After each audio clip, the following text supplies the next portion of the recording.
Ebony Maw versus Jean Grey, early version. Who would win? In a reality where thought becomes weapon and willpower shapes existence itself, two of the most dangerous psychic forces in the Marvel Universe are destined to collide.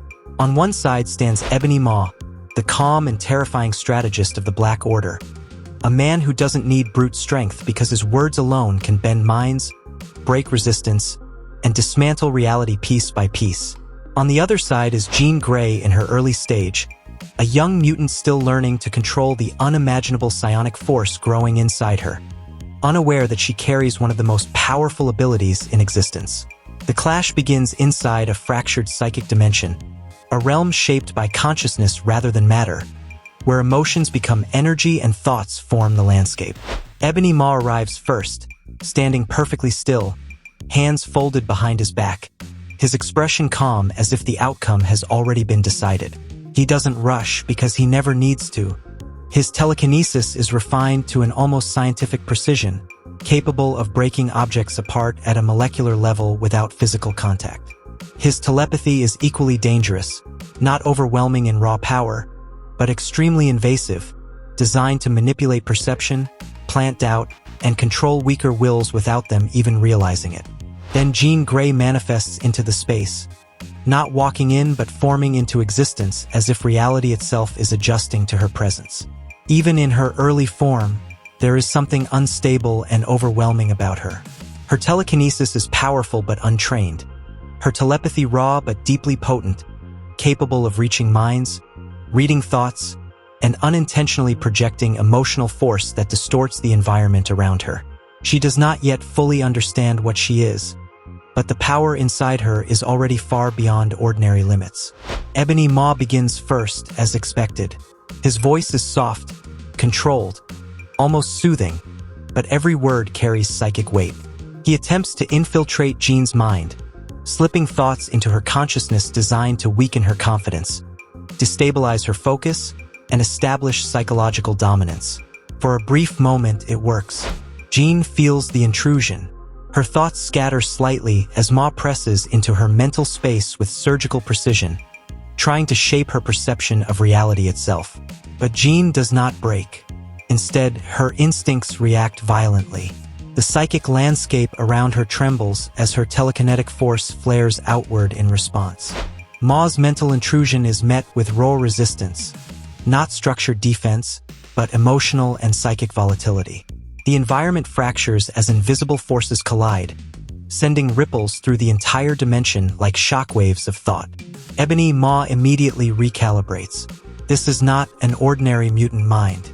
There is instability, yes, but also immense latent power. So he escalates.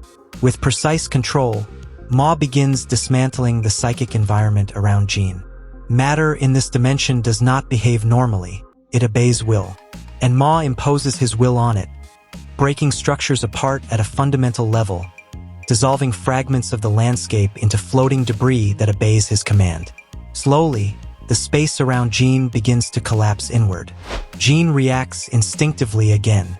Her telekinesis expands outward in a chaotic surge, halting the disintegration. It is not refined counter-control, but overwhelming force meeting overwhelming precision. The clash between them compresses the psychic space, creating instability across the battlefield itself. For the first time, Maw's expression changes slightly. Not fear, but recognition. He realizes this opponent does not follow predictable psychic structure. He shifts tactics. Instead of attacking the environment, Maw goes directly for Jean's mind. His telepathy becomes sharper, more invasive, targeting her memories, emotions, and insecurities. He projects visions of failure, destruction, and loss, attempting to destabilize her emotional core and force her into psychological collapse. Jean staggers internally. The visions are strong. Her mental stability wavers. She is inexperienced, and Maw is exploiting that weakness with precision designed to fracture her confidence. But something changes. Instead of collapsing under pressure, Jean begins to adapt. Her awareness expands. She starts to feel not just the intrusion, but the structure of it. For the first time, she unintentionally turns her telepathic sense outward and back toward Maw himself. The attacker becomes visible in her mind, not as an abstract force, but as a structured consciousness filled with rigid control and calculated intent. And she pushes back. A psychic surge erupts between them, and Maw is forced backward mentally for the first time. His carefully constructed control begins to destabilize as Jean's raw psychic output begins to grow beyond expectation. Now the battle shifts. Maw abandons subtlety. He begins collapsing the entire psychic dimension, compressing reality itself to eliminate space for Jean's mind to expand. The environment folds inward, narrowing thought space, forcing mental pressure to increase exponentially. It is a suffocating strategy designed to crush even strong minds by limiting their conceptual freedom. Jean feels it immediately. Her thoughts become constrained. Pressure builds. The battlefield itself is shrinking around her consciousness. This becomes the turning point. Instead of resisting in a conventional way, Jean stops trying to stabilize the environment. Something deeper awakens within her psionic potential. Her telekinesis and telepathy begin to merge instinctively, no longer functioning as separate abilities but as a single expanding force. And then she releases it. A massive psychic surge erupts outward, breaking Maw's compression and shattering the collapsing structure of the dimension. It is not controlled or refined. It is raw, overwhelming psionic expansion that floods the entire mental battlefield like a supernova of thought and emotion. Ebony Maw loses control. For the first time, his precision is not enough. He attempts one final mental strike, a concentrated attempt to break Jean's will directly. But this time, Jean does not resist. She absorbs the force, transforms it, and amplifies it back through her growing psychic output. The backlash is immediate. Maw's consciousness fractures under the overwhelming pressure.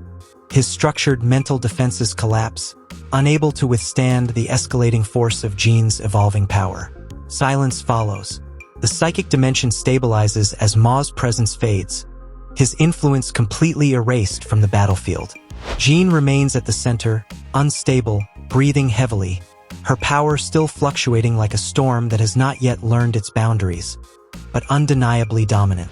Ebony Maw is a master of control, precision, and psychological warfare.